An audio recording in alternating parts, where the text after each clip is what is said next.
আমাদের অর্থনীতিতে সাম্প্রতিক সময়ে যে চাপটা তৈরি হয়েছিল আমি দেখি প্রধানত সেটা বৈদেশিক বিনিময়ের জায়গা থেকে হয়েছে।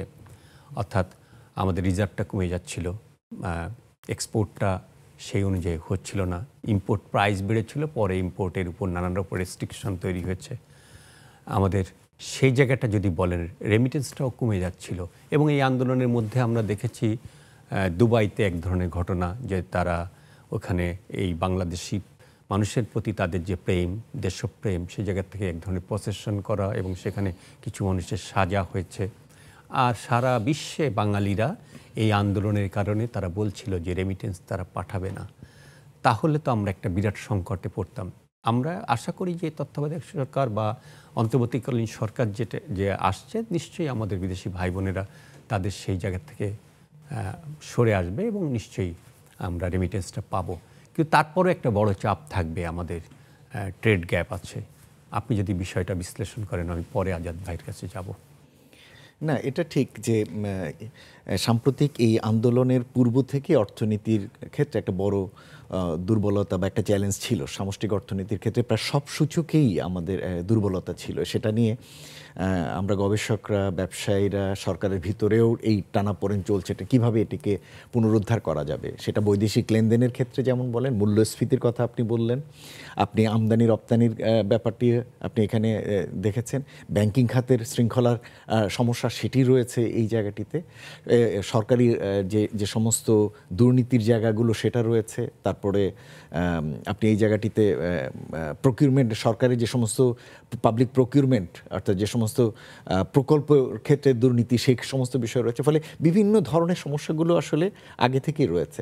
আমি আগে যেটা বলেছিলাম, এই যে সব খাতে সমস্ত সমস্যাগুলো এখন নতুন করে আরেক ধাপ উন্নীত হলো, আরও বাড়লো, এবং আরেকটা নতুন চ্যালেঞ্জ আসবে এখন সরকারের জন্য এই পুনরুদ্ধার প্রক্রিয়ায়।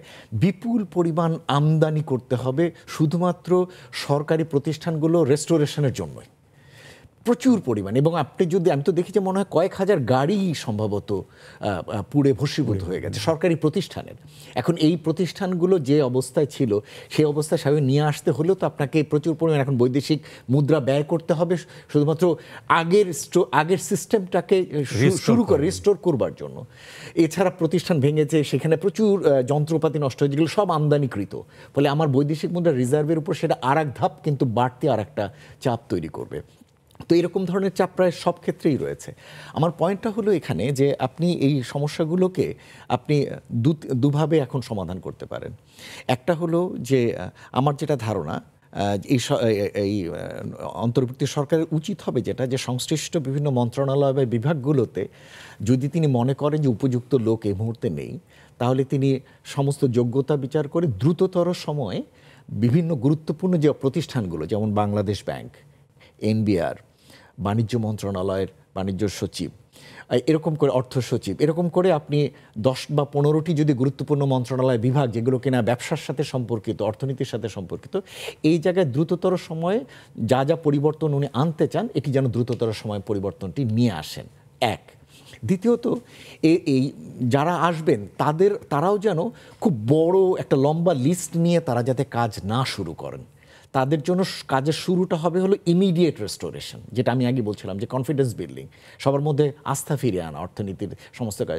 যদি সেটি করতে হয়, তাহলে আপনাকে প্রায়োরিটি ভিত্তিতে 10 বা 15টি জায়গা, প্রত্যেকটি মন্ত্রণালয় বিভাগ যেখানে হোক, সেটা আমদানি রপ্তানি হোক, মূল্যস্ফীতির ক্ষেত্রে হোক, সেটা বৈদেশিক লেনদেনের ক্ষেত্রে হোক, বা পাবলিক প্রকিউরমেন্টে হোক, ব্যাংকিং খাতে হোক, 10 বা 15টির একটা টু ডু লিস্ট করা, যে আগামী 3 মাস বা 6 মাসের ভিতরে কোন কাজগুলো তারা প্রাধিকার ভিত্তিতে করবেন। সেগুলোর ভিত্তিতে এই যারা নতুন দায়িত্ব নেবেন তারা সেটি জানান, বা তত্ত্বাবধায়ক উপদেষ্টা পরিষদ জানান যে এই কাজগুলোকে তারা প্রাধিকার ভিত্তিকে ঠিক করেছেন, করবেন, এবং সেই অনুযায়ী তারা কাজগুলো শুরু করেন। এটা হলো দ্বিতীয় দিক। আর তৃতীয় দিক হলো যে নীতিগত জায়গায় মনে রাখা দরকার যে ধরনের চ্যালেঞ্জগুলোর কথা আমরা বলছি, এই চ্যালেঞ্জগুলো কিন্তু শুধুমাত্র একজন ব্যক্তি পরিবর্তন অথবা এখনকার কিছু সমস্যা সমাধান করে কিন্তু এটি আপনি সামগ্রিকভাবে যে কাঠামোগত সংস্কার কথাটি আসছে এটি কিন্তু আসবে না। যদি সেই জায়গায় টাচ করতে হয় তাহলে আপনাকে আরও বড় ধরনের কিছু কাজে হাত দেওয়ার দরকার আছে। সেইটির ক্ষেত্রে সেটিকে আমি বলবো যে আপনার সেকেন্ড লিস্ট, যেটা 6-এর পরে পরবর্তী সময়কালে যদি সেই জায়গায় কাঠামোগত জায়গায় যদি আদতে হাত দিতে চান, তো সেই জায়গাগুলো নীতিগত জায়গা যেগুলো কিনা সরকারের নীতির ভিতরে হতে পারে, পার্লামেন্টে যাবার দরকার হয় না, সেরকম নীতিগত জায়গায় কাজগুলোকেও তখন তারা ঠিক করার ব্যাপারে উদ্যোগ নিতে পারেন। কিন্তু শুরুতেই আমার মনে হয় যে খুব বড় একটা লিস্ট না তৈরি করে খুব লিমিটেড টার্গেটেড লিস্ট করা, যেটাতে অর্থনীতির প্রতি আস্থা ফিরে আসবে, স্বাভাবিক অর্থনৈতিক কর্মকাণ্ডে ফিরে যাওয়া যাবে,